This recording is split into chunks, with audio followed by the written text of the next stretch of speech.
What we took from last year was that, hey, we know what it takes to be 12-1. What's it going to take to win all the games? It's not who plays the toughest, it's who plays the toughest longest. If we want to have control over our season, we have to win every game. Our goal is to win every game.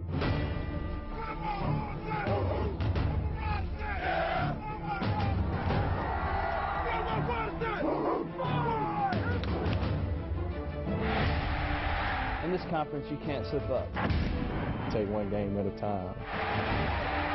We can't afford to have one bad game. Because if we win them out, there's no doubt.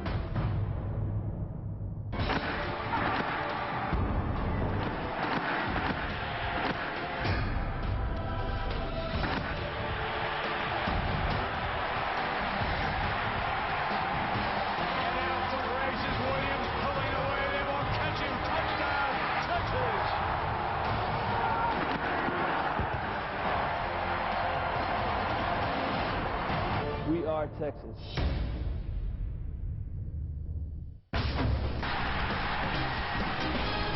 Welcome to College Football Saturday. It's live from Austin, Texas. Tonight, the University of Louisiana Monroe Warhawks facing the #2 ranked University of Texas Longhorns as we welcome you to Darrell K. Royal Texas Memorial Stadium here in Austin. The Longhorns and the Warhawks of ULM kick it off.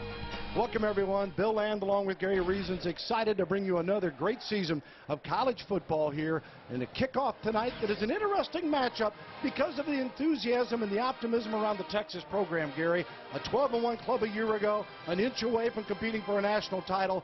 A lot of great players returning, including Colt McCoy. I'd be smiling, too, if I'm a Longhorn fan. Well, you got a bell cow you can play with, and Colt McCoy is certainly the guy that leads this football team. And what he's done over his 3-year career so far at the University of Texas, just remarkable. Tremendous records, 13 career records, 12 single-season freshman records, miscellaneous records. What Colt McCoy does, most importantly, is he leads, and he's got all the tools, Bill. He's a dual-threat player. He can run the ball and throw the ball. We've seen him do both. He led the team in rushing a year ago, but the thing I think he does most importantly is his accuracy throwing the football. Career-wise, check this out, 70.2% completion percentage as a quarterback throwing the ball. That is what you want from your quarterback. I don't think I can do that in the backyard, but he throws it around. He's got a lot of tools to work with this year. We'll talk about them as we move along.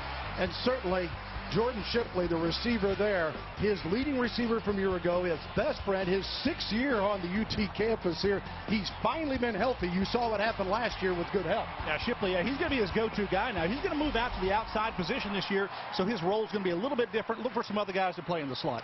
There's the passing game. The running game, they still have some concerns. And again, they're waiting for someone to step up and be the bell cow.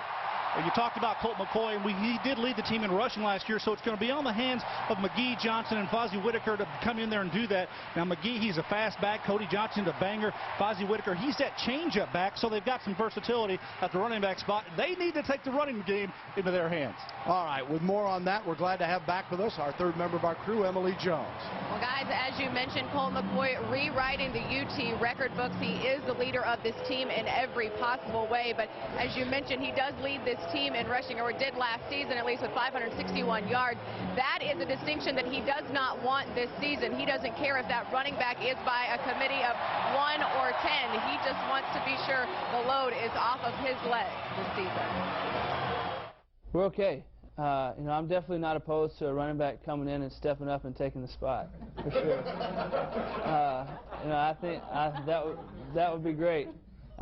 We have 5 or 6 guys that are solid running backs, and that I truly feel like all 5 of those guys could play in the Big 12 somewhere. Now, Colt McCoy says he will run, win, and if necessary, but he would much rather lead this team to victories with his arm rather than his legs, gentlemen. Thanks, Emily. Let's look to the other side. The opponent comes in tonight, ULM, the Warhawks. 4-8 a year ago. They returned 18 starters, a veteran team, and Charlie Weatherby's excited about this club, even though he's got a little bit of inexperience at the quarterback in Trey Revel. Yeah, Trey Revel, this will be his first year to be the true starter for the team. Started only a couple of games over the past 2 seasons, but his 3rd year in the program. He's a big guy. He's a tall player. They run a spread offense, Bill, so he's going to be the quarterback that's going to be similar in Colt McCoy and throw to the receiving core that they have, which they feel is deep. Now, the McCoy and McCall, both of them were played last year and made big plays in the passing passing game. But look for Rebel to throw the ball around the yard a lot tonight. He's got a lot of good players as well. All right, we look forward to watching the MAC attack from ULM. And now let's send it back down to Emily. Well, guys, the Texas Longhorns looking for their 9th straight season of 10 or more wins. It all starts here tonight at Darrell K. Royal Texas Memorial Stadium, a new and improved Darrell K. Royal Texas Memorial Stadium with the new field turf here on the ground, the new south end zone expansion, and now a crowd of 100,119 on tap for this one. We'll have the kickoff for you between Texas and ULM when we come back. Welcome back, DKR, Texas Memorial Stadium, University of Texas season opener for 2009 against ULM. Bill Land, Gary Reasons, Emily Jones with you here tonight. And you're seeing, if you haven't noticed, in the first couple of days of college football this season, a new mandate or an encouragement that has come down from the NCAA to help promote sportsmanship this year, to have a pregame handshake from the members of both teams. And it's been interesting. Some coaches have gone along with it, like Mack Brown and Charlie Weatherby. Others, like Mike Gundy at Oklahoma State, said, no, I don't want to do it. Gary, what's your opinion on that? Well, you know, from a player's perspective, a coach's perspective, I think I see all sides of it. But, you know, I'm one of those guys that you want your players to come out of the locker room excited. And I think some bad things potentially could happen if you do go across and you're not controlled. And I think overall it's going to be tough. But if they can control their emotions when they go across the field, I think it's a great show of sportsmanship. I'm kind of in between on it, Bill. Yeah, I like the idea. I think everyone likes the idea. We'll see how it pans out. Charlie Weatherby, you see there, former Oklahoma State quarterback, and he is 70-109 in his 17th year as he begins his 7th year at ULM, where he's 25-45 in his first 6. And Mack Brown just continues to set his own list of records. And with a win tonight, you see the tie there. It'll occur at 15th on the all-time list with 202 wins. And second winningest coach in UT history, of course, behind the legendary Darrell Roy. You know, it's kind of silly when you start reading the Texas notes, all the records and all the wins and all the good that Mack Brown and his staff, what they've done since they've been here, and the success that they've had is definitely evident in the wins column. But I think more importantly, with this campus, with this program, with everything that the University of Texas stands for, Mack Brown has led that charge. And I tell you, it's been a resounding change of how they've done things here over the years, and it's all been positive because of Mack Brown. Now, Mack Brown, of course, with a national championship club of 05 that went 13-0 with that Rose Bowl win over Southern Cal, I think Mack turned a corner there as well, that when you finally get that national championship, he said, hey, I'm as hungry as ever. I want more. Our team wants more. But he said, if I die tomorrow, I can still die happy. And I think it's kind of given a settling effect to his whole program, though. Well, one of the things that he always talks about is the word expectations. He goes, the expectations at the University of Texas, and guess what? Who set those expectations? He did, with his team, with his program. Well, that's what the University of Texas fan base wants. They want those conference championships. They want those national championships. And when they suit up every single season, they feel like they're in the hunt and they're in the mix. And right now in the number 2 seat, as the voters look at it before they kick off the season. So they're in a good spot where they want to be, and now they've got to go out and play and get the wins they need to. You see Justin Tucker is going to kick it off here. They have 4 tremendous kickers in Tucker, as well as Hunter Lawrence and Ryan Bailey and punter John Gold. Tucker can also punt, and he is a sophomore from Austin Westlake High School, and last year punted 14 times for 45 yards. Kicked off 94 times last year. A low kick here, and picked up at the 8-yard line. And ULM bringing it out to the 33-yard line as the Warhawks get it across the 35. Luther Ambrose, who's got great speed on the kickoff return for the Warhawks of Louisiana Monroe. 4-8 a year ago. They lost 2 by a point and 1 by 3. Could have been a whole different season. And the offensive line for ULM as Doyle, Thompson, Lockett, Gill, and Justin Roberts, a sophomore from Mount Pleasant, Texas. They got 22 Texans on their roster. Gooden, McCall, Taylor, McNeil, and Jordan, the backs and receivers. And the quarterback is Trey Rebel. At the 34 for first and 10. Up the middle, no go against that Texas wall. And Rebel is a 6'5" junior from Havana, Florida. went to Florida State High School. And some people in the transformation of the media buildup this week thought he transferred from Florida State University to Florida State High School. And last year as a sophomore, he threw for 129 yards, 1 touchdown, 2 picks. He's also got some pretty good legs, though. He is a running threat. 2nd and 7. Fumbled the snap and dives on it back on his own 24-yard line. And Texas has got the football. Longhorns recover. Snap goes over Rebel's head and then it gets on the ground. And he does not control it on the ground. And the Longhorns continue to the football. And Acho and Kendall there as well. Miscue on the 2nd snap here. That's not what you like to do when you come into a stadium with 100,000 folks. And there's a snap right through his hands. Came early, it looked like, and getting on top of the football. I think that Sam Acho comes up with the football. Just literally ripped it away from him. Well, I'm not sure he ever had possession of it on the ground. We'll take a look at it here from the backside, and never has control of it. Can't find it. Acho grabs the ball out and gets the fumble recovery for the Longhorns. So the Longhorns get the turnover, and we'll see if they take advantage of it. 1st and 10 on the Warhawks' 23-yard line for Colt McCoy at his first possession of 2009. And ready to sling it, and does. Complete inside the 15 to Shipley. Greg James makes the tackle. Let's take a look at the Longhorn offensive starters and that line they've got up front. Guys like Ulatowski, Tanner, and Hall have combined to start 69 games for this ball club. Backs and receivers, Childs getting the start tonight, formerly a backup quarterback. Saw Shipley highlighted. He is the go-to man. Talented bunch here for Colt McCoy to throw to. You got his old buddy Shipley the ball the first snap out, and things are clicking here already for the Longhorns. Another 1st and 10. Pitches this one to the right side, and it is complete inside the 10-yard line. And Buckner, the receiver. Dan is a sophomore from Allen, Texas. Truxillo makes the stop. A senior from Jefferson, Louisiana, one of their linebackers. Yeah, kind of an undersized defense here for ULM, and they actually play a 3-3 style of defense, with 3 down linemen and linebackers in the ball game. They put a lot of speed on the field. That plays with their personnel, so you see them deployed down there now. 3 down linemen and 1 linebacker on the line of scrimmage. 2nd and 7 from the 9. He pitches it here. McGee stumbling and just shy of the end zone as Vondrell McGee brought down by Stamps and James from the secondary. As we take a look at the Warhawk defense that is pressed right from the get-go. Yeah, those guys aren't very big up front. They're all about 255, 60 pounds. Morgan, the best pass rushing threat off the outside. The linebackers, Cardia Jackson is a solid player. He's on the Lombardi watch list, so take a look at him playing tonight. And they've got James in the secondary. He's a guy who's around the football. 13 career receptions for that strong safety. Ball on the 1-yard line, and the touchdown maker, Cody Johnson, the 250-pound sophomore who had 12 TDs a year ago, rolls into the end zone, and Texas jumps out 6-up. Now, that's what you do. You take a turnover, put points on the board immediately here for the Longhorns.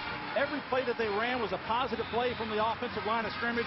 Get it down inside the 10-yard line. Bring your big back in there, Cody Johnson. Get the payday there with the good blocking on the right side by the offensive line. And Texas, before you know it, they've got 6 points on the board, hoping to put 7 here. And for the point after, the kick is up and good. And Texas makes it 7-0 as Hunter Lawrence with the PAT. Turnover, and it turns into a touchdown for Texas. We'll be right back here in Austin. The season opener, college I like the headdress there. Yeah. There you go. Does it get any better? Welcome back here to Austin. Bill and Gary Reasons, Emily Jones with it. Cody Johnson gets the TD for the Longhorns, and they do take advantage of that turnover. Gary, you mentioned while we were away, crowd noise might have been a factor on that snap that was fumbled. That snap did come early for Trey Rebel. He didn't see the ball coming. Obviously, the center pulled the trigger on it, so don't know if the crowd had an effect there. But, Bill, you know, you got the new end zone here with the stands complete in it in this stadium, so a lot more bodies here in the house for this ball game tonight. And the kickoff taken at the 5 and slipping as he comes across the 10-yard line. Ambrose once again for ULM. Luther Ambrose, a sophomore out of St. James, Louisiana. And this is exactly what Charlie Weatherby did not want to happen. Well, I'm going to use a play on words here. Charlie wanted to weather the storm, and they didn't do that early on. What you want to do is you want to weather the storm. Watch the physical coverage here. You're going to see a little banging going on right in there. Check this out. This is how you cover kicks right there. You get 2 for 1. Good coverage by the Longhorns. So, ULM, second possession from their own 17 this time. Rebel checks here. Going to stay under center, it appears. Takes the handoff, and the pass is complete out across to the 25-yard line. Alvin Jordan, a junior from Mesquite, Texas, with the reception. And we'll take a look at the Texas defense that was stout last year, that led the Big 12 in points allowed as far as fewest, and total defense and run defense. Sam Acho had that fumble recovery. Houston, Randall, Kindle's a guy who's going to be a huge pass rusher for him this year, moving to DE. And then you got Robinson, the linebacker crew. Blake Gideon gets the start at strong safety tonight. All in all, they lost 5 starters from last year's football team. So primarily the defensive front, they're trying to find the guys that are going to be in there and play well. Hopefully take care of the middle line, that inside line, and did a good job there stopping the ULM running attack. What they want to find. Will Muschamp, the defensive coordinator here for the Longhorns, doing a great job. A guy that I really enjoy watching coach because he does it the right way. He's got enthusiasm. He's into the game. He's very well controlled, and he's a smart son of a gun. I want you to know he is football smart, and you see that every single play when he's out there coaching his guys. Yeah, just his second year, already been named to replace Mac Brown whenever he does retire. That tells you how much they think of him, obviously, and his players absolutely love it. Their defense has answered so far. 3rd and 2 here. Rebel, the look-in, incomplete, and they'll have to kick it away. And we should take a moment here to mention real quickly that Texas is minus 3 players who were scheduled to start tonight. They've been ruled ineligible. Deion Beasley, Brandon Collins, and Christian Scott because of the NCAA and an unresolved academic issues. It has to do with making progress toward your degree and how many hours. It's a long story, and they were not able to get it all resolved, and as a result, it's an NCAA ruling. It is not by University of Texas, and hopefully these guys will be back, but they will not play this evening. Scott Love comes on to punt, a 6-foot senior from West Monroe, Louisiana. And deep to Texas. Fair catch at the 35-yard line, and Earl Thomas making the reception there. Charlie Weatherby. Well, he wanted a roughing on the on his punter. He had a couple of Longhorns get up in the middle there and go right towards the punter, but no flag on the field. We'll be right back. 7-0 Longhorns. Take a look here on that punt, and we'll see why Charlie Weatherby was upset. But I think the right no call was made, Gary. Well, you see Jared Norton here going to rush hard, and he's going to get in there on the offensive tackle. Is back there.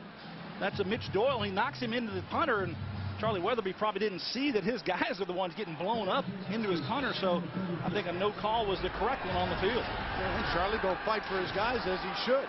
His team in a 7-0 hole here as Colt McCoy second possession, 1st and 10, and the pass is complete and across the 40 to the 43-yard line as Childs makes the reception. And this is an interesting story to follow. A junior out of Dallas, where Childs last couple of years playing quarterback, they had a little bit of a slash package that they tried. It just didn't work, and now he's totally dedicated himself to receiver, and they've been real excited about his play. Well, the real reason it didn't work was, why would you take number 11 out of the quarterback position? And that's the real reason behind it. Nothing about Childs. Get him a chance to get in there and play as a full-time receiver. He's for a spot out there to play. They'll put the ball in his hands quite a bit this season, and he's going to be a positive force for the team. Yeah, and he said even though he had a few snaps out there last year, whole different type of conditioning if you're going to play receiver as well.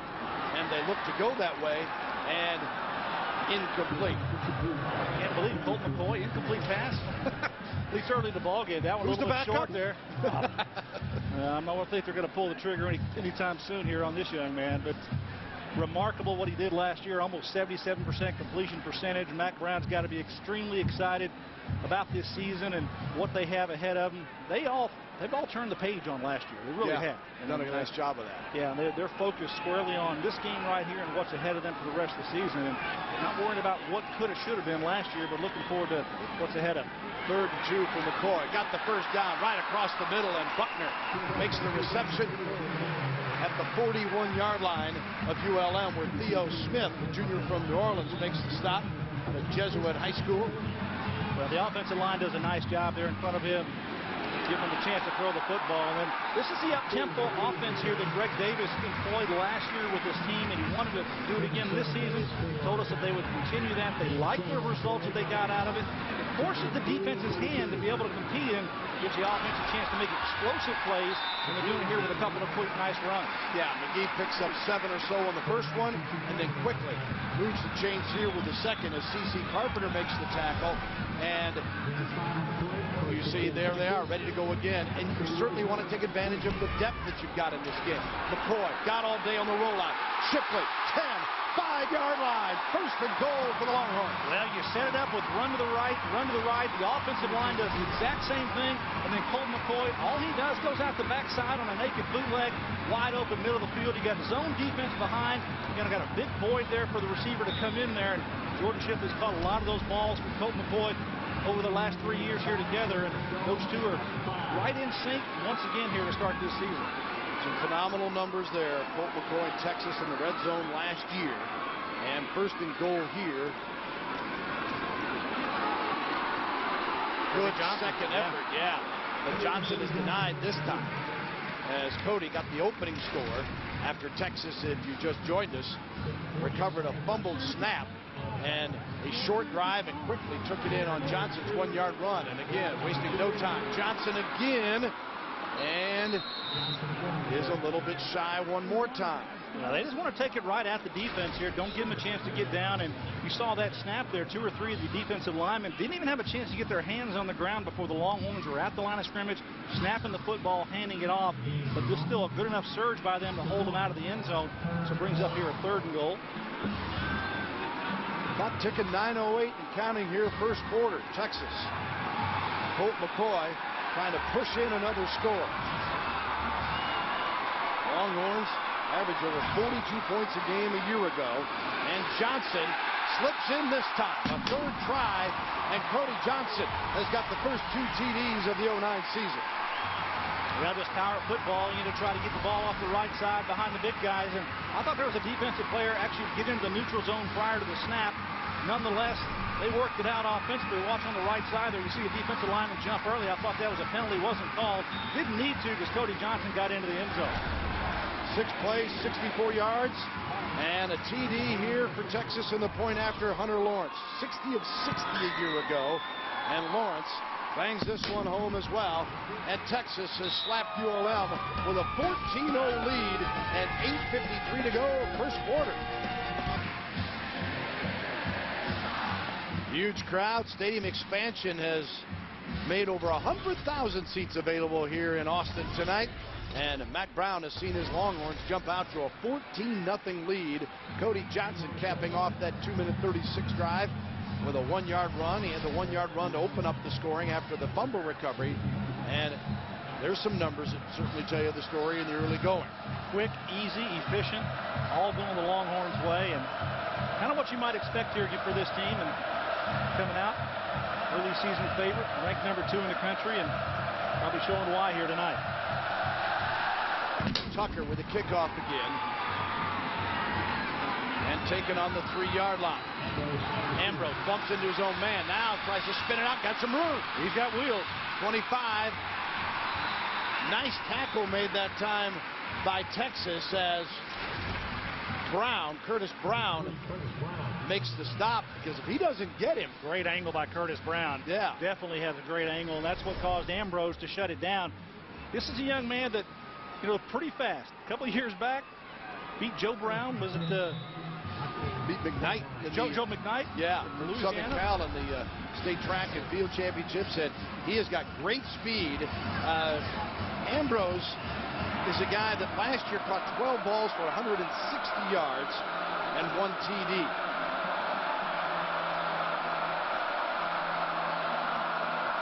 Slash package here. You got a different quarterback at the back there, Bill.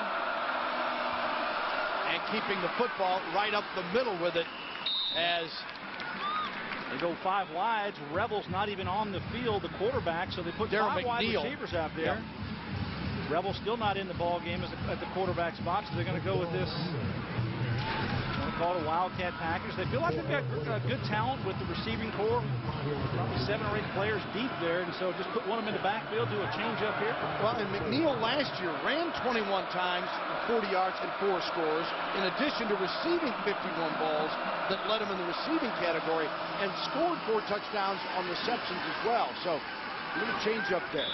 As Charlie Weatherby is the play caller as well as being the head coach. Charlie Weatherby, the head coach and play caller. His son Jonas Weatherby works with the quarterbacks and works in the passing game, and got a run game coordinator as well. So Charlie Weatherby, a guy that's trying to change things up here, give the Texas Longhorn defense a little bit different look. First down opportunity here that's actually reasonable for him to possibly achieve. McNeil, senior out of Monroe, Louisiana.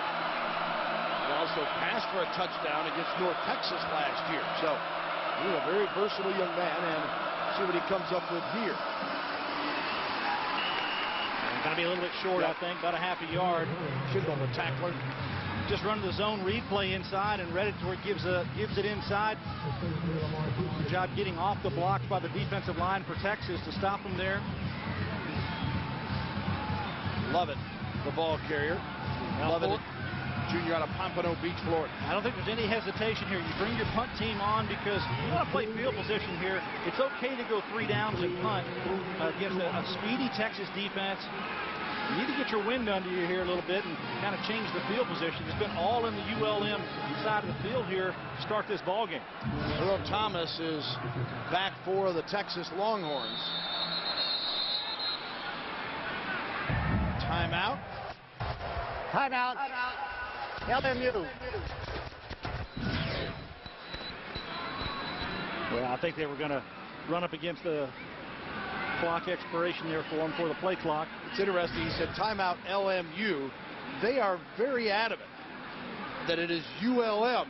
As the story goes, they changed the school's name. It was Northeast Louisiana back in '99. It's been University of Louisiana at Monroe, but they want to have the staple of ULM, and it's still taking a while for people. And you throw in the fact that they changed the nickname because they used to be the Indians. They're now the Warhawks, and you know it all because you played against them back in your college days. Back in the early '80s, I was at Northwestern State University when they were Northeast Louisiana. They were the Indians back then. I still think of, I know where they're at. I know where the schools at. Played on their field, played in Malone Stadium up there. So, but it's kind of a little bit different to get going, and they're going to get a little bit getting used to call them ULM consistently. Remember the Sun Belt Conference? They beat the Sun Belt champs last year, Troy, in one of their 4 wins.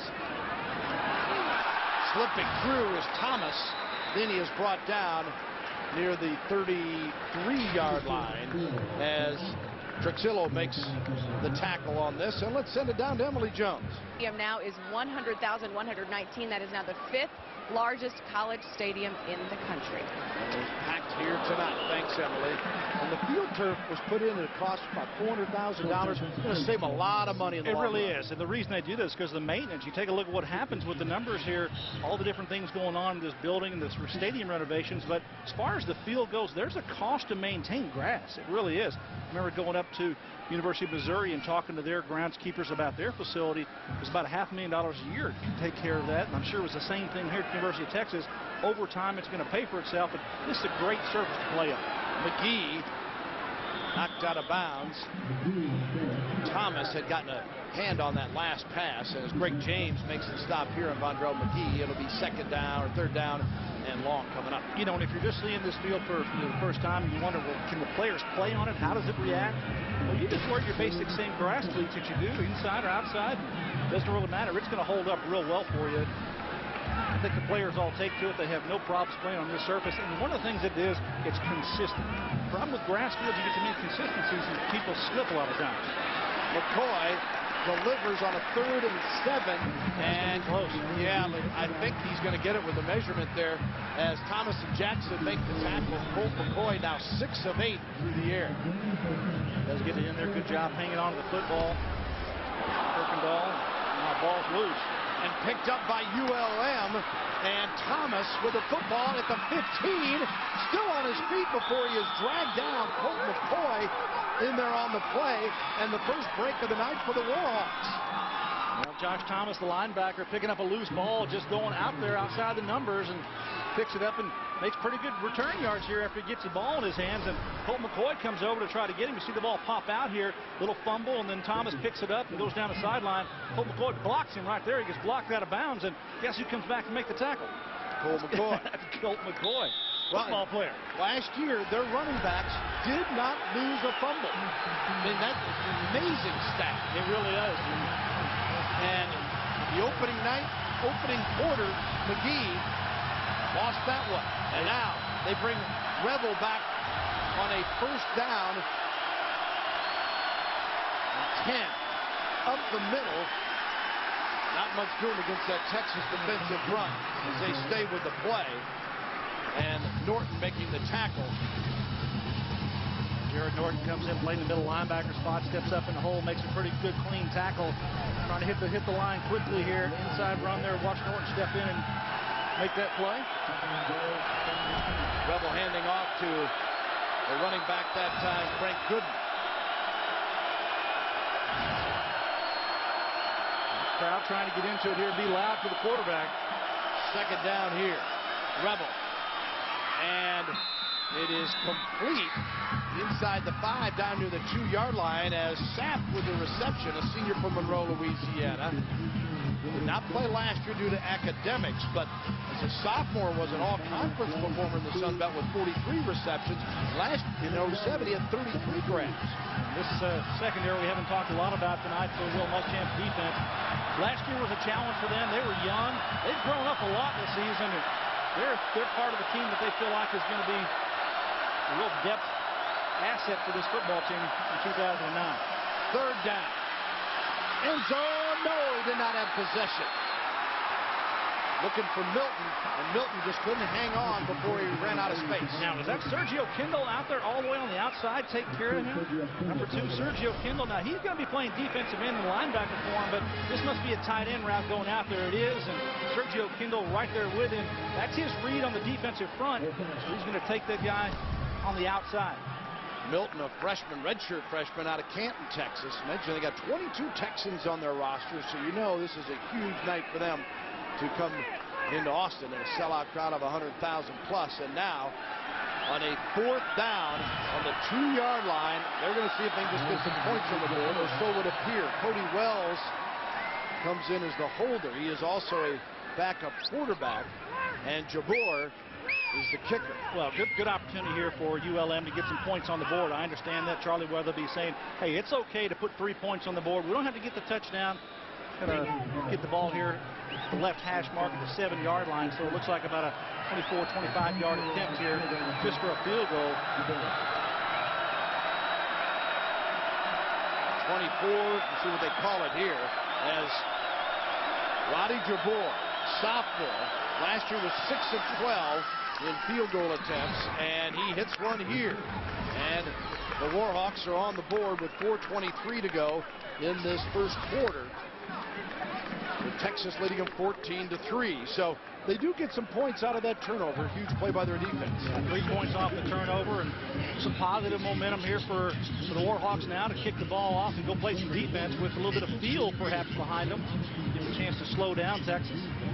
And we'll take a brief time out ourselves here and have a chance to find out a lot of celebs on campus with the season opener, including former UT basketball standout TJ Ford. He's with our Emily Jones. Yes, a very... I'm looking forward to continue to try to play 82 this season, and looking forward to getting back into the playoffs. Last year was the first time I missed it, and I don't want to experience that again. Call out some of your guys over here. They just abandoned you. As soon as I came over here, they abandoned you. You got former players. You got Will Clay, you got Reggie Freeman, DJ Augustine, Kenny Taylor. We will. We'll get to them later. We just wanted to talk to you. We just want to talk to you first, TJ, because we want to respect our elders. You are the oldest, aren't you? No, not out of those guys. No, Will Clay, Reggie Freeman. They was here way before me. Okay. All right. Well, you're the oldest guy still playing. I think I'm in the middle. All right, TJ. Thanks so much for the time, gentlemen. Back up to you. All right. Thanks, Emily. And Aaron Williams on the return on the kickoff, and the ULM player being attended to on the far sideline. Mac Brown sees his club now. Fourth possession, scored on its first two, turnover on the last one. Warhawks get a field goal. Now Texas on its own 32 for 1st and 10 for Colt McCoy and company. Three down linemen.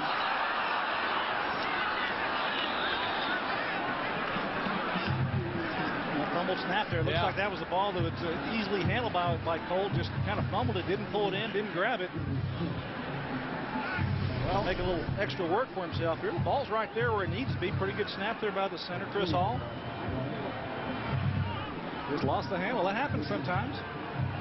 McCoy coming off an unbelievable season where he threw for nearly 3,900 yards and 34 touchdowns. Both school records.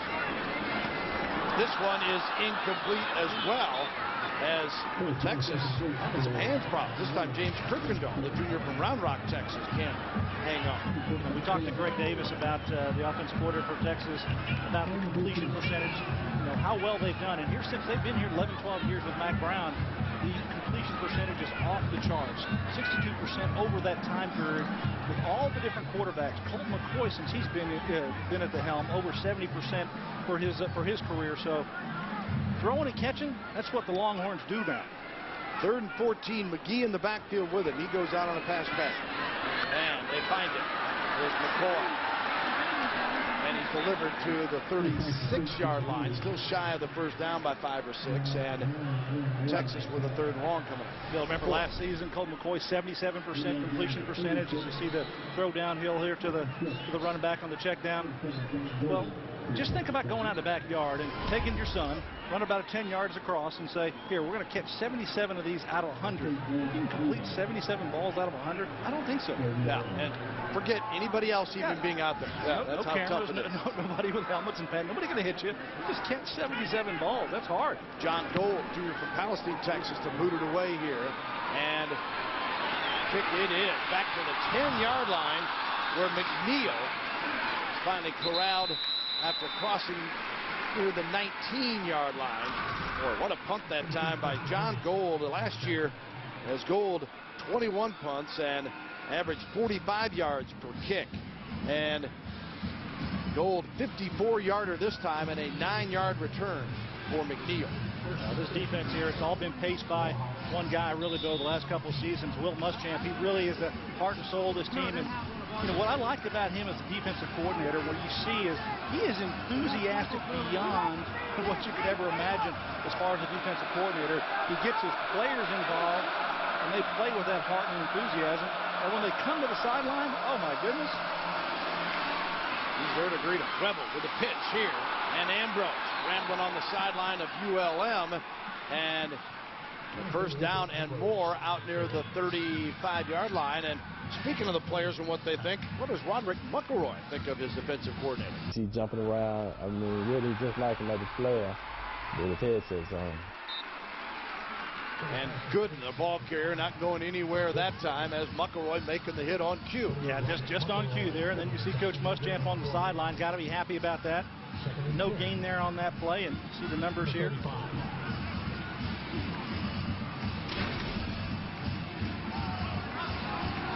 Wears that black shirt on the sideline, opposite of all the other coaches, just so players can see him. 2nd down and 10 for the Warhawks. Inside 2 minutes remaining first quarter. Rebel pitches 40, 45, Ambrose 50, flag is thrown, and he's across midfield. We're going to have a hold here on ULM on the outside, but they did a nice job here on the option play of getting a hat on a hat. Everybody accounted for in the blocking game, and the late pitch gives them a chance to win the corner. But I think this is going to come back here with a perimeter holding penalty. In the back, number 8, offense. 10 yards, 2nd down. And essentially comes back to the same line of scrimmage, maybe lose about a half a yard there. But still, that was a well-executed option play down the sideline, and ULM had everybody accounted for that they needed to, and it was a nice run play. It takes away pretty good looking play. Instead, it's 2nd and 10.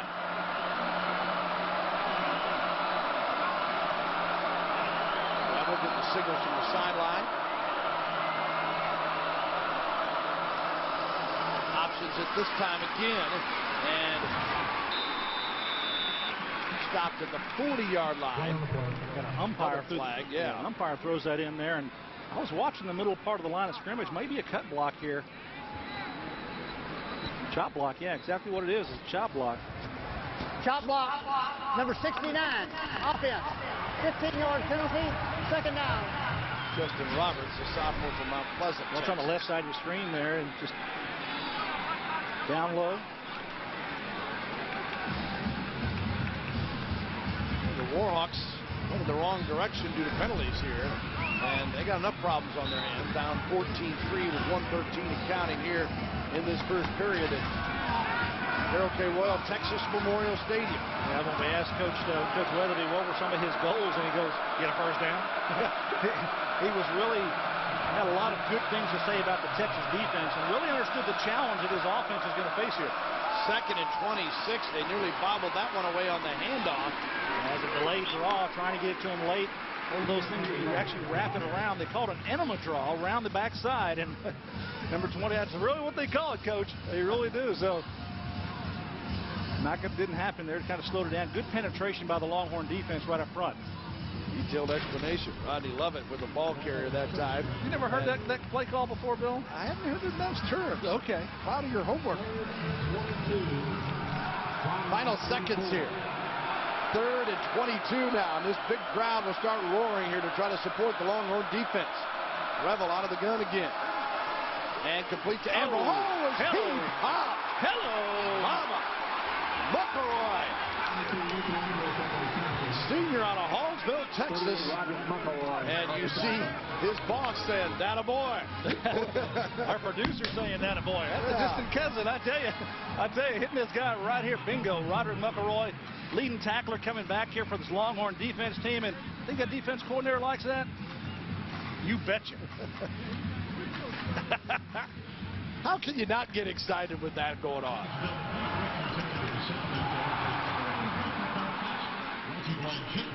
Roderick McElroy, last year 2nd team all-conference pick at 112 tackles and a big hit to end the first quarter of play here in Austin. We'll take a timeout. Longhorns are in control with a 14-3 lead. Stay with us. More coming up from Austin.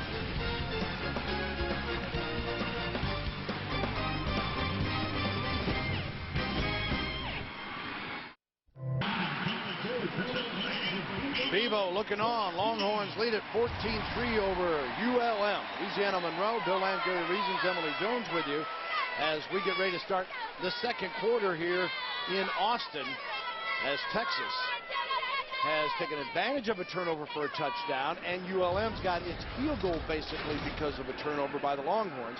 Total yards 95-43 in that first quarter. Texas first down 7-1 Longhorns.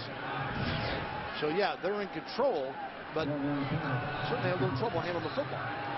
And now on for the punt on a 4th and 20 is Scott Love, and the kick and return, no return. Nice coverage that time by the Warhawks as Thomas is the return man, and Texas will take over on its 33. Hornberger made the stop. Good job by Hornberger getting down the field and making a play there right as Thomas caught the football. That's what you like to do with your punt coverage team, and kind of flip the field there, give ULM a little bit of space there with their defense get on the field. So Colt McCoy, senior from Tuscola, Jim Ned High School, holder of 42 school records, going to work here in the second quarter. Longhorns good field position at the 33. And the handoff to Johnson, who's got both touchdowns for Texas tonight. Aaron Morgan, senior, makes the tackle for the Warhawks. 2nd team all-conference pick a year ago. It had 6 sacks. That was 3rd in the league. Take a look on the sideline. Troy Revitt, the defensive coordinator, new this season for ULM, came over from the University of New Mexico in the same capacity out there, played that same style of defense at New Mexico, so getting it deployed here, and first chances to take a look at this on the field against another football team. So they're learning on the job, so to speak, a little bit with ULM and their defense. 2nd and 8 for McCoy and crew. Quick hitter. Shipley first down across the 45. Shipley stopped at the 46 where Cardia Jackson, one of their top defenders, a first-team all-conference pick, makes the tackle. Good job there, timing, just getting in the zone there. Colt McCoy looking up at Shipley, and again, up-tempo here. They're going to get a false start there on the Longhorns. Weren't Dead set. ball, false start. Number 74, offense. 5 yards penalty. First down. Adam Ulatowski, the senior out of South Lake Carroll, miscue. Jordan Shipley up to a pretty good start again here tonight. 3 receptions and 45 yards. And you look at the thing there that we talked about, running the ball. Well, rushers leading the rushers for Texas. McGee and Johnson gotten 11 carries, and Colt McCoy only got 1, and that's actually not even a run. That's covering a missed snap. They gave him a -4 yards on a rush attempt there. So Colt McCoy yet to run the football. Texas on the ground here after the penalty, and set across to the 48-yard line where Jackson makes the tackle on Johnson. Well, the O-line here kind of works together, and Chris Hall's the center, and he's the senior up there, the leader of that group. And Ulatowski, who's been all over the line, jumps out to the left tackle. Those two are the bell cows, I think, for this offensive line, Bill. And you see the seniors there with all their starts and their experience. They should be a very potent offensive line for this season. They'd like to get the running game a little more balanced with their passing attack, which has been superb. Got to be an arm bar there by the cornerback. That was the only way he was going to slow down Shipley, and Alex Blake is called for it, junior out of Little Rock Central. And anytime you're running with a receiver and as a defensive back and you throw that arm up to slow down the receiver going down the field, that's going to be an arm bar penalty against the receiver. You get DPI, defensive pass interference. Defense, number 4, arm bar. 15-yard penalty from the previous spot. First down. Well, at that point, it was 15 or a touchdown. Well, that's really, if you realize you're going to get beat, it's okay to impede the receiver, and you can line up again and get another play. It's going to be a penalty, going to be a first down, but Shipley there on the outside, and talked about at the beginning of the show that he's actually going to move to the outside, that X position for the Longhorns offense. Be doing that quite a bit more this season. So at the 37 now from the line of scrimmage, 1st and 10 for Texas, up by 11. McCoy can't connect this time to Shipley. Shipley last year had 89 receptions, 3rd best in Texas history, and went for 1,068 yards, 11 touchdowns through the air, and obviously a Blitnikoff Award candidate this year. Well, when you got a center, Chris Hall in the middle, who can take on a rushing linebacker or safety, anyone who's smart, he kind of gets the offensive line set there, and very smart, calling out the signals there to his offensive linemen, and got to assess things there. That's what the center does in this offense. Now Hall is another one of those players who's already graduated. Here is Shipley. First down and more across the 20. As Jordan Shipley rambles to the 18-yard line where James and Jason Edwards are the stoppers for the Warhawks. Just a nice little easy throw and catch here to get Shipley out in space and let him run after the catch. Gets about 15, 18 yards after the time Colt McCoy got the football to him. So nice positive play. 1st and 10 at the 18 for Texas. This one complete to the other side, and Buckner upended out of bounds near the 5-yard line. They're excited about this receiving corps. Buckner, one of those guys, 6'4", 210 pounder, just kind of like a Roy Williams, got the same number on as old Roy used to have here, University of Texas, and he can make that kind of impact with this offense. Well, I tell you, that'd be a tremendous asset here for this passing game, and Colt McCoy would love to have him in there with it. And they lost 4 tight ends in the preseason. Buckner's a guy in one of their different sets that can play him more that position. He's got good size, 6'4", 15. So you're going to see him get much more involved this year. Here is Johnson, and he is, we'll say, about to be brought down, but some of the idea of the strength that he's got as he tugs a couple with him back to the 5. Cody Johnson, he's a tailback. I'm not sure that going east and west is his best suit. I think he needs to get a little more bang, a little bit north and south, and kind of bringing him across the backfield that time, allow the defensive penetration to catch up with him. Cody Johnson, he's the big power back that the Longhorns have. They get him in there inside the 10-yard line, and certainly in short yardage situations, he's that touchdown maker for him. No gain, 2nd and goal for Texas. 11:46 the clock reads here, 2nd quarter in Austin. McCoy the handoff. Johnson, good lean forward after the tackle. takes it down inside the 1-yard line. It'll be 3rd and goal for the Horns as Jackson, the tackler for ULM. Yeah, we haven't talked a lot about Cartier Jackson, number 51 for ULM, but leading returning tackler, top tackler in one of the top tacklers in the country last year, and really kind of a stalwart in there for ULM defensively. This would be a big play for ULM defensively. They keep the Longhorns out here from scoring a touchdown, force a field goal opportunity. I think they'd be positive for them right now. 3rd and goal from the 1. Johnson again. Yes, and Johnson gets his 3rd touchdown of the night. Johnson had 3 in that Oklahoma game last year, and Johnson, you get down there close, he just follows Ulatowski. Yeah, go right behind big number 74, Adam Ulatowski, Charlie Tanner on the left side, and guys, kind of like picking here, and you got 33 going through there as well, taking a big block inside for Texas, and that's what you like to see. You got a tailback that can get led by Lamar Houston. Powerful running attack. And the kick is good, so they cap off a 9-play, 67-yard drive that took 3:52. Johnson, his 3rd touchdown of the night. Longhorns cruising. Good view of downtown Austin here from the campus of the University of Texas. Longhorns with 3. Cody Johnson scores and have a 21-3 lead. That last drive, Johnson taking it in.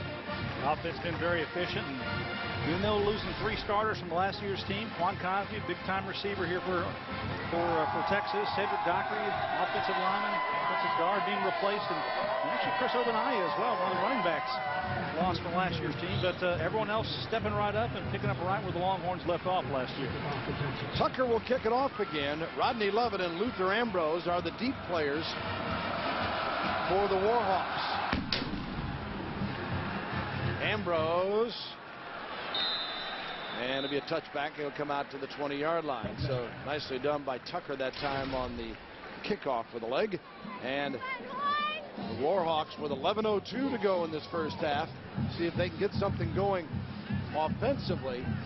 They've run it 16 times, or 10 times for 27 yards, and passed it for 16 yards. Yeah, the biggest thing here for Charlie Weatherby's football team is they've only got 1 first down in the ballgame, Bill, and offensively, you've got to put consecutive first downs together to move the ball down the field. So you start at your own 20-yard line, it's going to take a series of first downs to be successful. And total plays here, you see that 2-1 margin leading for Texas. There's not a lot of opportunities here because they haven't created first downs. We'll see what the junior quarterback Ray Revel can come up with. Keeping the football, found a little bit of an opening, and across the 25-yard line before Sam Acho makes the tackle. Acho Jr. out of Dallas, St. Mark's. Checking some other scores. Been a big week for the Big 12 in this opening week of play. Iowa State earlier, and Wake Forest gets beat at home by the Baylor Bears as Baylor goes on the road. And Oklahoma State in that big top 15 battle with Georgia wins in Stillwater, and Missouri, an underdog, hammers Illinois in St. Louis. We get to go to Stillwater next week to take a look at the Cowboys and the Houston Cougars, and look forward to seeing that one. Oklahoma State with a big win against Georgia today. Much anticipated ball game, and all 3 of those against top conferences went the Big 12's way, and you have Iowa State winning as well. Revel got a deep man, and it is Ambrose. He got behind the secondary, and he will score. Luther Ambrose on the touchdown. Well, I don't see any yellow flags on the field here, so it's got to be a miscommunication in the secondary for the Longhorns. Luther Ambrose, we talked about him and his speed, and he's a guy they want to put the ball in his hands. Trey Revel sees him down the field. Literally, folks, there's nobody within 20 yards of Ambrose as the ball leaves Revel's hand to go down there, and they've got 6 points on the board here, about to put their 7th up there. That's a little spark you need going on the road, playing in a hostile environment here with 100,000 people in the stadium, University of Texas, and big play there in the passing game. 75 yards from Revel to Ambrose. Brown was the man that was beaten, and Jabbour comes on for the PAT. Roddy Jabbour. They're missing a player right there. That's what they're looking for here. They're 1 short. And now running onto the field. 3 seconds to go on the play clock. And not going to get it done. And you don't want to take a timeout there and waste that. where you're assuming that. Hey, try down. Get another attempt at it here. Well, we'll take a quick look at the touchdown here. Just down the field, and you see one of the safeties comes up short. Earl Thomas was up near the line of scrimmage. Maybe he was supposed to be the back half of the secondary, but he was running, thought it might have been a run play. Ambrose got behind the secondary. Rocky Brown on a play, and this PAT a little further back, but it is good by DeBoer, and it makes it 21-10 now as the big play of 75 yards by Ambrose, and Warhawks making a move. Welcome back with Texas leading 21-10, but a stunning play by ULM as Rebel, the quarterback, hits Luther Ambrose for a 75-yard TD pass play, longer than any scoring play that the Warhawks had all of last season, and Grant Clayton will kick it off now for the Warhawks.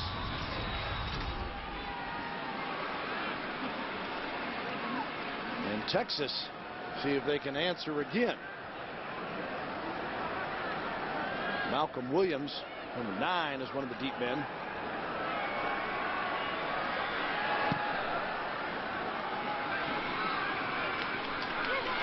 And it comes to Monroe. 20, 25, 30, 40, midfield, 40, 30. No flags, and it's a touchdown, Texas. DJ Monroe goes the distance.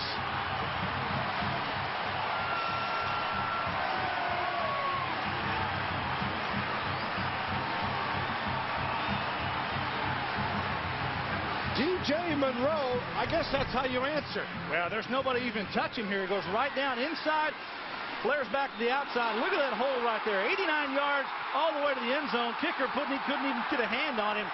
Good speed, good blocking. It was a nice seam, and he found it. Redshirt freshman from Angleton, Texas, wide receiver, 5'9", 170.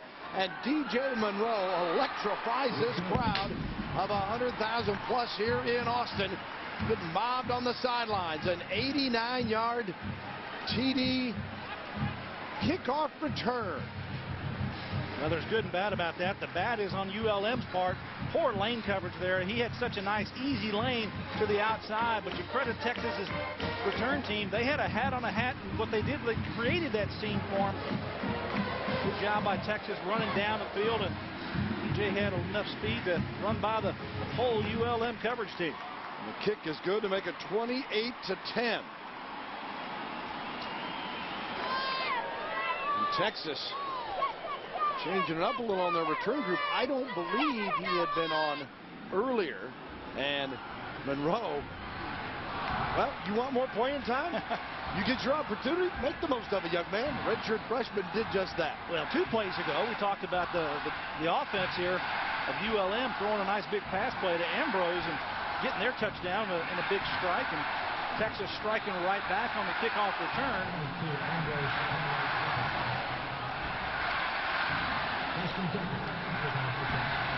So Texas will have Tucker once again kicking it off, and Ambrose is deep again here. Along with Lovett. Goes to Ambrose at about the 4. 20. Ambrose, he nearly breaks it outside. Nice return, gets it across the 25 to near the 27-yard line as Luther Ambrose. We talked about the touchdown a couple plays back here.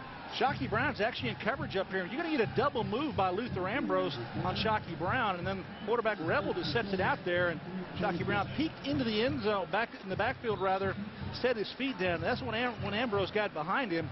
So that was a quick score by ULM, and then you have the Longhorns turning that right around on the kickoff return. So net 0 here for both plays. ULM with a big strike there, 75-yard touchdown pass.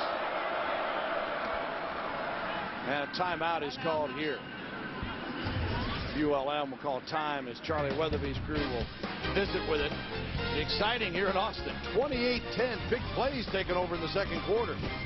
That, of course, being DJ Monroe, and he knows all too well what this University of Texas program is made of. His cousin, Ahmad Hall, you will remember, guys, played for these Longhorns back in 2003 to 2005. So making an early impact here in his first start of the season. And thanks, Emily. Monroe redshirted last year, and all-purpose yardage of 2,745 while it angled in high school in his final 2 years. Also a state champ in the 100 meters in the 06-4A state finals, running 10.45. He showed that kind of speed here. That's why they put him back there to catch that kickoff, and certainly could be a nice weapon for the Longhorns this year. McCoy with the pass deflection on Rebels' pass play on a first down situation for ULM following the timeout by Charlie Weatherby. Weatherby starting his 7th year with the Warhawks. They won the Sun Belt in 05, went 4-8 a year ago. He spent 7 years head coach at Navy and 3 at Utah State.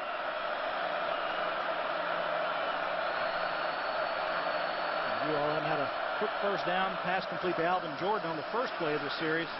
Nearly a pick here. They read that perfectly. Thomas in the secondary would have had a pick 6 if he could hang on. Well, the secondary for the Longhorns are gaining a little confidence, and Earl Thomas, one of those players who was a freshman a year ago, now a sophomore in the system. Talking to their defensive coordinator Will Muschamp and head coach Mac Brown, they really feel like this secondary overall can be one heck of a bunch. West Orange Stark High School. Thomas had a pair of interceptions a year ago, and it sets up now for a 3rd and 10 from the 38. ULM trailing 28-10. Rebel batted away again. Texas getting pressure up front as Acho jumping around there, and just a straight 4-man rush there for Will Muschamp's defense, and get enough pressure so that Rebel has to step into the throw, but the hands come up, and that's good coaching by these defensive coaches from Texas. Coaching those defensive linemen as they come up and they see the quarterback going to that throwing motion. Get those hands up and you'll knock balls down.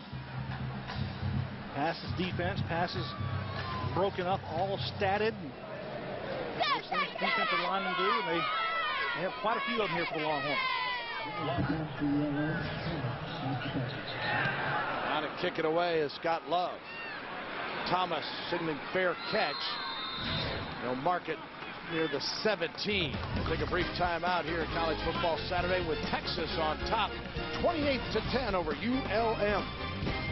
I threw the javelin about 73, 72 yards. You know what? So if it counts for anything, I'm very impressed. Greg Hardy, thanks so much for the time. We appreciate it.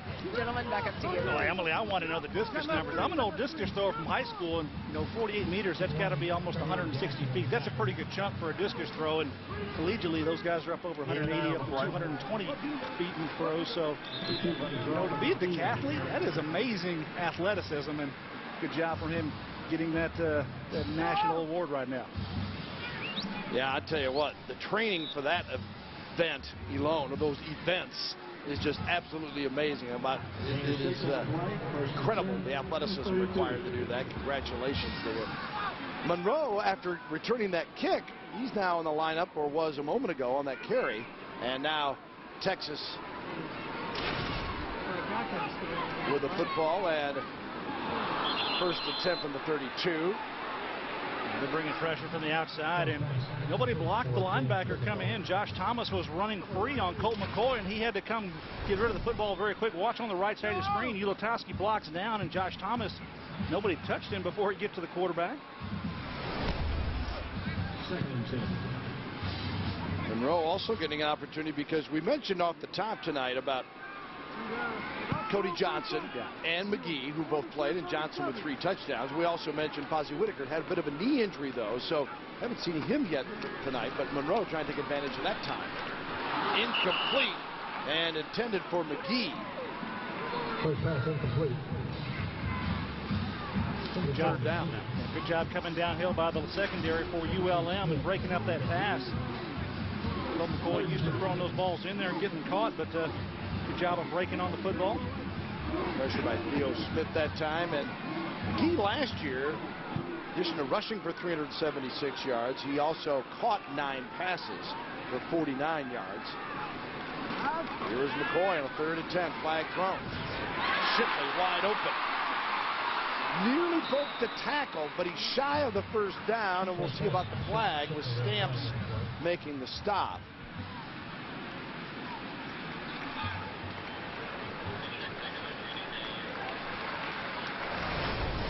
Offside. Defense, number 45. You see 5 Shipley yards running across. from previous spot.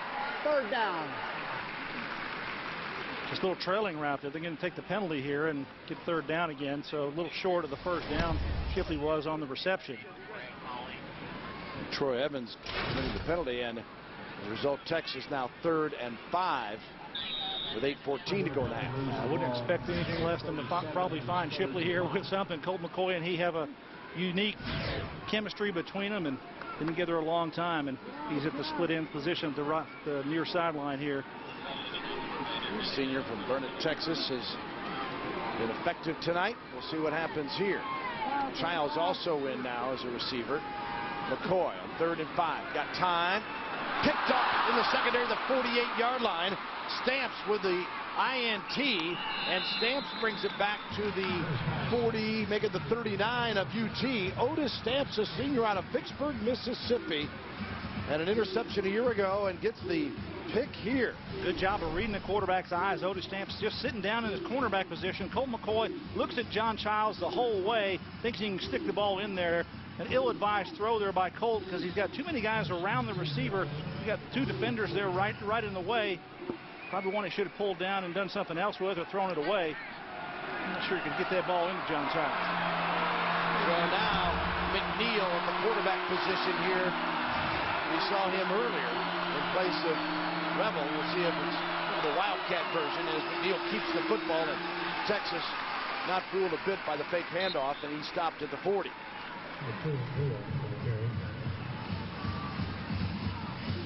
Colt McCoy last year, 34 touchdown passes to just 8 interceptions. So I don't know if it's possible to match the numbers he had a year ago. I'm telling you, I've been looking at that, Bill, and the numbers are just off the charts. Efficiency, completion percentage, a few interceptions. You mentioned 8 last year. A lot of the things were aligned correctly for Colt McCoy and the Longhorns last season and those receivers. But we talked to Coach Brown about the efficiency and Coach Davis about how well they throw and catch the ball. On the carries, Lovett popped hard near the 30 as he goes out of bounds on the Texas sideline. Yeah, and why that happens and how that happens. And they talked about, over the course of the last 8-10 years with 7-on-7 in Texas high school football. He said the players are coming here better prepared. They actually talked about the receivers and the quarterbacks and the skill guys playing their own version of 7-on-7 in the summer and the workouts that they do now all together. Throwing and catching is routine to these guys. It's not where you're always running first. I think this is more of a pass-first offense for Texas now. There's no doubt about that. It's pass-first, and the run is a complement. But, it's a way to be efficient with the football. And if you can have that kind of efficiency, 70% completion percentage as McCoy had last year with Texas, that's the way you want to run your offense, because you can move the ball down the field. You can do what you want to with it to keep the defense off balance. Colt tonight 10 of 17 for 115 yards and 23 his longest pass play, and that first interception there, as you can see what is needed for the first down. As ULM, tell you what, we got 6:53 to go here before the half. They're down 18. They're thinking, hey, we can get a touchdown here. As Charlie Weatherby was telling us, we just want to play it quarter to quarter, keep hanging in there, keep playing, and see what happens when we go to the 4th quarter. Well, they had 3 losses last season, each game by a total of 1 point. I mean, they've played in tight ball games. So a lot of the guys that are on this team, they've got 18 returning starters, so they've got veteran players that know how to stay in ball games. And for them, it's just a matter of finishing. Now, whether they're going to get it tight enough here against the Longhorns, yet to be seen. But being in a competitive situation is something that they've done, and Charlie Weatherby has coached them along on. Of course, they had their hallmark win in 07 when they beat the University of Alabama. In Tuscaloosa. Yeah. Handoff appears to have the first down. Push into the 29-yard line. We'll see where the spot is. The near line judge, I think he's going to have it right on the 31-yard line. And if he places the ball where I think he's going to place, it's going to be just enough for a first down for ULM. Mark Houston leading the Longhorn charge. Yep, 1st and 10 for the Warhawks. Now, just enough surge here defense offensively. And you see the penetration there by Lamar Houston, number 33. Boy, he sure stood his linemen up and got in the backfield. He had the penetration that you want, just wasn't across the board. But that's the effort that you want. A little Muschamp for the defensive line to get in the backfield. And there's Trey Revel, the starting quarterback, on the sideline, still going for the Wildcat situation here with Harold McNeil pulling the trigger. Gooden got the first down, his fourth carry for 4 yards, and that was a big one, though, as his 1-yarder gives him a new set of downs, and now a flag thrown here. And it looks like the play clock expired on him. Get outside here. Prior to the flag for delay of game, timeout was requested by the head coach. Timeout LMU. That's their third and last timeout of the half. Okay. He's got that LMU down, doesn't he? We need to have a talking to him. It is ULM. So there's going to be no doubt that he's going to be that guy. But to dot the I on that, you need to have a championship, and that's really what he wants. Good. Held up here. No gain on the play as Texas stiffens. Now, he was around in 2005 when Vince Young led this team, so he saw what that was all about and saw that aura around this program, and he's been involved with it. Now he wants to have that as part of his legacy as well, and certainly put in his time and his effort, and he's led this team tremendously well, and he's positioned himself to play at a high level. He's also pulled his teammates along with him to do that. And that's been a great chemistry for Texas. Flags all over the place again. Dead ball, all start offense, number 72. 5-yard penalty, second down. Well, speaking of Colt, I'll show you a little bit about what he's learned from year to year here at the University of Texas. This year, what we took from last year was that, hey, we know what it takes to be 12-1. We know what it took to win 12 games. We know what it took to go to a BCS game. What's it going to take to win all the games? You know, what's it going to take to go up to Texas Tech and beat them? You know, last year. What's it going to take to finish this season like we should? And our seniors are doing a great job with leadership. Coach Brown and his staff are doing a great job preparing us for that. They did a great job in the spring. They're helping us this summer. And, you know, the ball's going to have to roll your way every now and then, every year. We know that. But we know what we're doing right now is preparing us, you know, to be as good as we can be this year. That was a 2nd and 15 play, by the way. Colt McCoy, and also mentioned this, go up to Lubbock while he's referring to losing last year. They got Texas Tech here the 19th year. And we've seen this young man since the day he stepped on campus, and we've seen his career develop. And just listening to him and how he handles his interviews in the media, just so impressed with how Colt McCoy has turned into a leader, a young man, and has developed as a football player, and more importantly as a person. Here's McNeil at the quarterback, loose football, and falling on it is Gooden, as Texas has certainly taken to the defensive part now after that turnover by the Longhorns. Acho was in on the play to cause havoc here. Well, you're kind of one-dimensional when you got McNeil in the ball game, so the defense can go ahead and pull down to the line of scrimmage.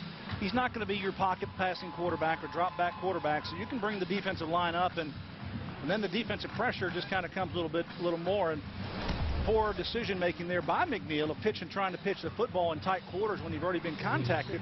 Probably should have pulled that down and get what he could on it, but it's a 4th down situation here for Charlie Weatherby and his football team, and just under 4 minutes to go in the half. What do you do here? Do you punt it and play field goal? Field position? Yeah, I mean, they're at the 36-yard line. Delayed game, is that what they're calling here? Yeah, so they're obviously going to kick it away, but that possession, Texas just caused havoc with them, and as a result, you're out of field goal range. Yes, it is. And now you're going to kick the ball. Texas is going to get back with 3:51. Whole complexion of the game changes again, and credit the Longhorn defense. ULM a moment ago was thinking, hey, we got a touchdown here, 28-17. We're right in the thick of things. Texas now thinking, all right, stop them here, take it in for a score, and we're rolling again by the half. In the pocket corner, and nicely done, and it'll be around the 5 or 6 yard line. Nice punt by Scott Love as he positioned it right. See Brown coming up with it, and Texas, well, the work cut out for him. 94 yards is what they'll need to go for pay dirt. kind of a character drive here if you can get it going. For Texas to go all the way down the field. You know, you'd like to be away from it, but it's coming down. That's it. You know, if the defender touches it first, it's actually called illegal touching by the by the kicking team, and then you're, as a Jackie Brown gets on top of that ball, even if he had fumbled it away, believe it or not, they'd still got the ball right there at the spot. But once you made a decision that you're not going to receive it in the air, get away from it. Well, the communication wasn't there. It was a bang-bang thing. Texas on the ground as Williams makes the tackle on Monroe McGee, the junior out of Longview, Texas. McGee, the start here tonight.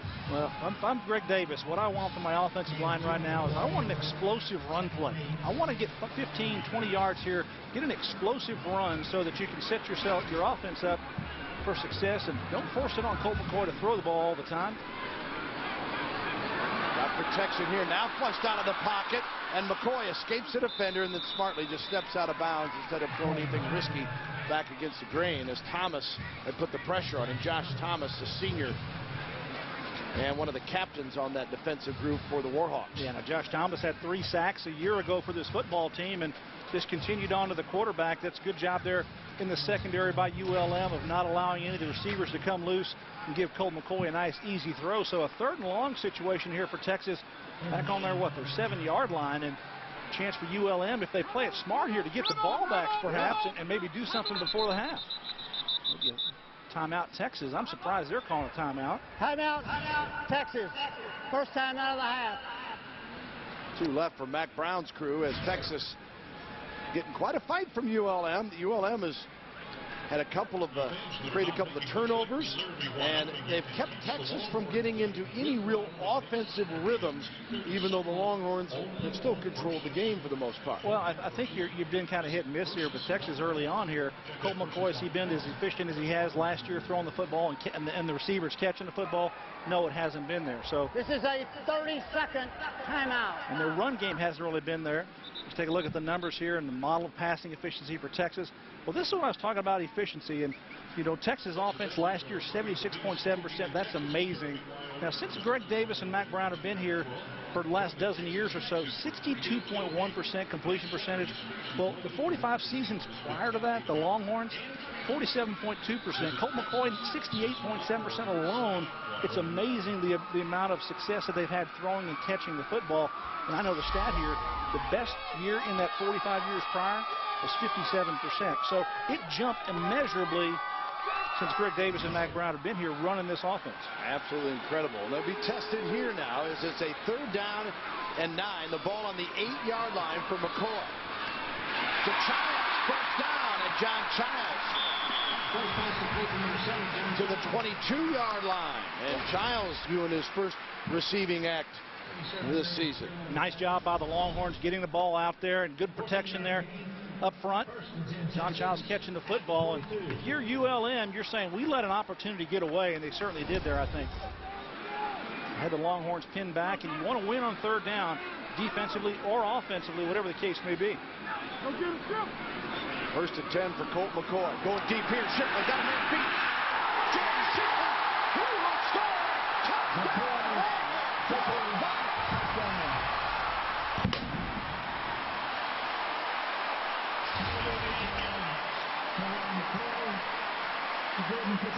78 yards on the pass play from McCoy to Shipley. Well, I talked about Jordan Shipley moving to the outside of the X-receiver in this offense. That's what Roy Williams used to be on that same sideline and making that same kind of a throw and catch. Vince Young days, I tell you, kind of relive. And Jordan Shipley and Colt McCoy have hooked up a lot over the years. Those two are great friends, as we all know. Just a great football play. The reason that Shipley is out on the outside this year is he's got good speed. He's got excellent speed. You saw him there catching the football and taking it the rest of the way to the house. Excellent job. So Shipley with the 78-yard TD reception on the play, and Texas with a point after goes up 35-10. Well, you got coverage on the outside here. You got Jordan Shipley going to come down and just take it down the sideline. Colt McCoy just going to drop it on out there to his old buddy and just runs right by the defender. George Shipley's got pretty good speed, guys. No doubt about that, and they're happy about the production that he can bring to that outside receiver position. And McCoy gets his first TD pass of the season as Shipley his first TD reception. And for Shipley, that's the longest receiving play in his career here at the University of Texas. And his previous best was 68 against Texas A&M last year. Of course, he's taking kicks back a further distance. But Jordan Shipley, well, he was close to busting a couple earlier. And Texas now with a 35-10 lead with 2:24 to go in the half. And Colt McCoy is over the 200-yard mark once again, which is going to set him up in another category as far as 200-yard games in the University of Texas history. McNeil and Lovett are deep here.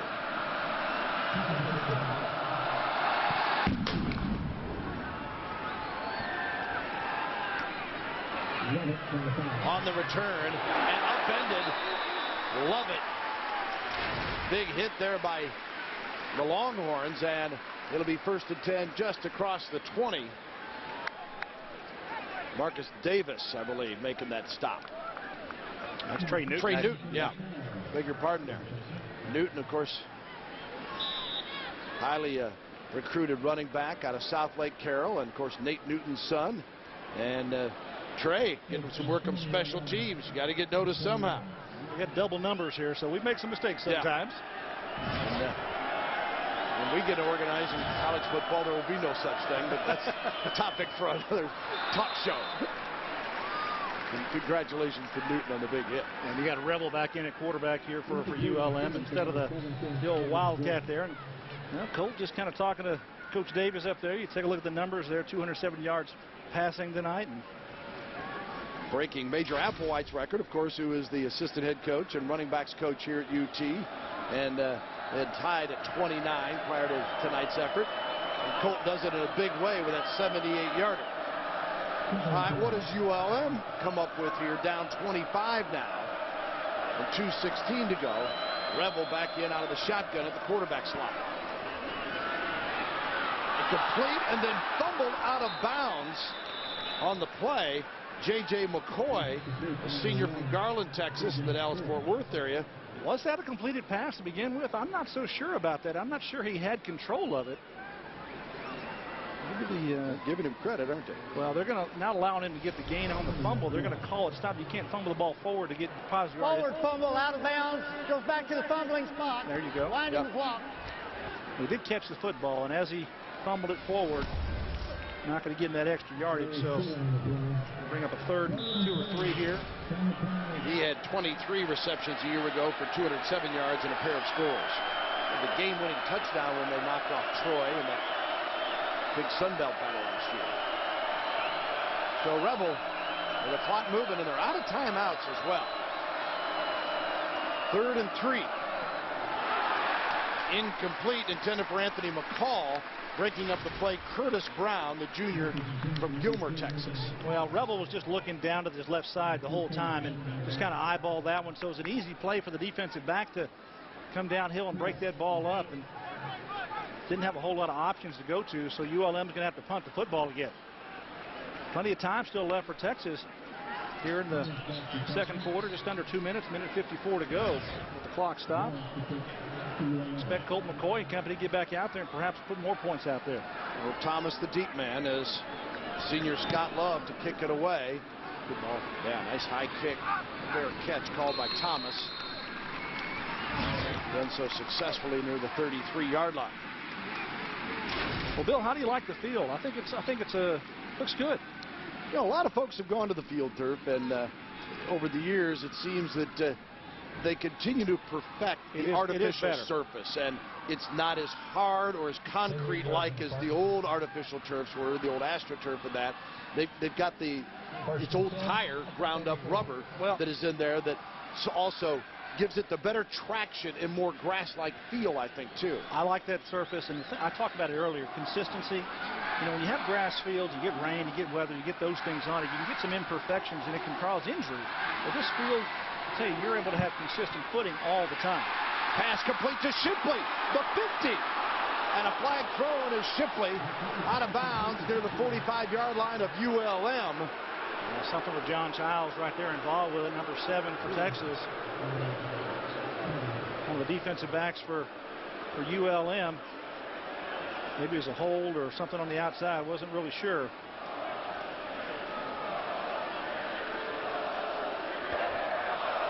There's no foul for blocking the back. It was from the side.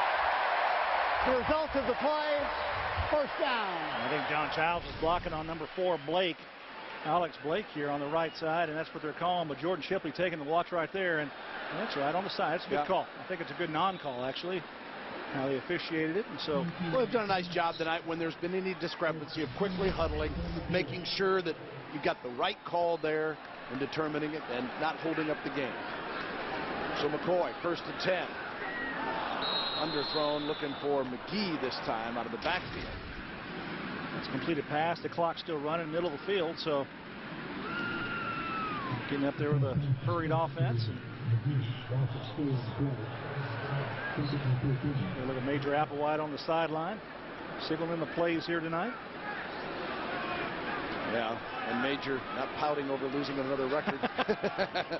He's going to pout all season if he does. That's right.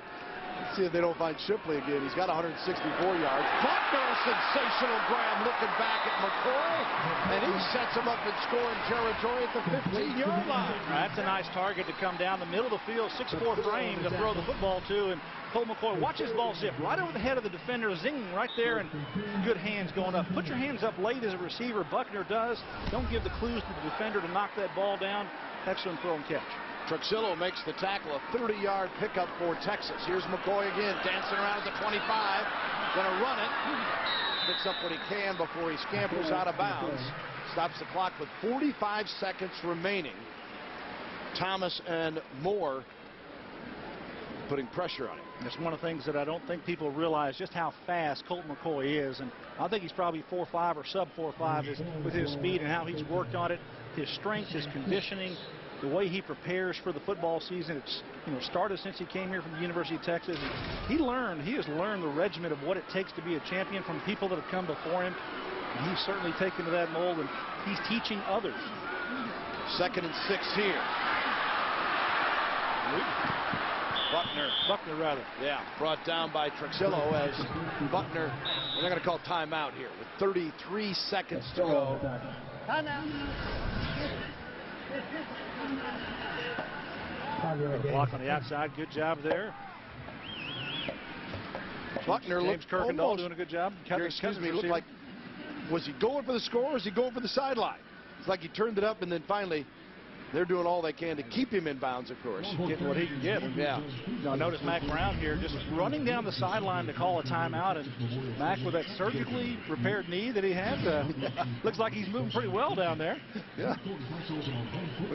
Last year we talked a lot about Colt McCoy being bigger, faster, stronger. Well, maybe Mac's got a little faster too. The bionic leg. That's right. They can rebuild you. Well, Mac spent some time with the troops overseas this summer, and said, I got a lot more out of it than they ever did, and we'll have a great feature on that coming up at halftime among our many activities, so stay with us here as Texas trying to punch in one more with 33 seconds to go, and you see how successful Longhorns have been. Nobody better in college football since '98 when Mac arrived. 3rd and 1 from the 8-yard line. McCoy escapes one, got the first down, and out of bounds near the 6. 28 seconds to go. Yeah, there's that speed I was talking about, Bill. Just wins the edge. Naked little bootleg here, and comes around the outside and knows he can get the first down with his speed to get to the outside, hoping he can toss in the end zone, but good coverage in the secondary by ULM. The linebacker can't grab him. Colt McCoy definitely just steps out of bounds. So Longhorns here, 1st and goals, officially at the 5-yard line. They got one timeout remaining with 28 seconds to play in the half. McCoy in trouble here. Still looking. Clock at 19 seconds, and they're going to take that timeout. Nice job by the Warhawks, because it looked like they were in trouble early, but Edwards pressured him, and they didn't break down defensively. Well, they want to get Dan Buckner, number 4, to get inside. He took a little outside move and trying to come to the middle of the field. Did not get open initially, and then the penetration got there, and McCoy had to jump out of there to make something happen. And probably should have just thrown that ball away to save a little bit of time and a little bit of bodily injury. Yeah, because downs aren't the problem in this situation, and you lost some seconds, and then you also had to use your last timeout. So you take some options away now, even though it's 2nd and goal from just outside the 5-yard line. Colt McCoy, 16 of 23 for 261 yards, 1 TD and 1 INT. His counterpart, Revel, 7 of 14 for 109 and a score. That was a 75-yarder to Ambrose. Well, one thing I'm impressed with ULM's defense is they fly around. I mean, they fly around up front. They fly around to the football. Not always where they need to be, but they're moving out there. So I think it's a good sign here for Charlie Weatherby and his defense. McCoy got sacked here at the 15-yard line with 13 seconds to go and no timeouts, and they want to. Aaron Morgan comes up with a play. 6 seconds. They quickly hustle up and down the football. Aaron Morgan came like a rocket off that edge to get Colt McCoy and sack him for that play. Great job by defense there, and Troy Reffel, the defensive coordinator, got to be happy about that. Watch on the left side of your screen here. Nobody blocks him. Just miscommunication there in the offensive front there. Yeah, okay. He got after it, I'll tell you. Very impressed. So ring pressure. You try to do something there, and that's exactly what happened. Overloaded them. Settle for the field goal. Hunter Lawrence sets up for the kick. 31, 32 yards. It is good. 32-yarder by Hunter Lawrence, and Texas gets 3 more as the half ends. It's 38-10. That kind of an efficient way just to stop the clock by Colt McCoy and get Hunter Lawrence out there to put the points on the board. But a little bit of a character build there for ULM to make a stop, not allowing them to get into the end zone.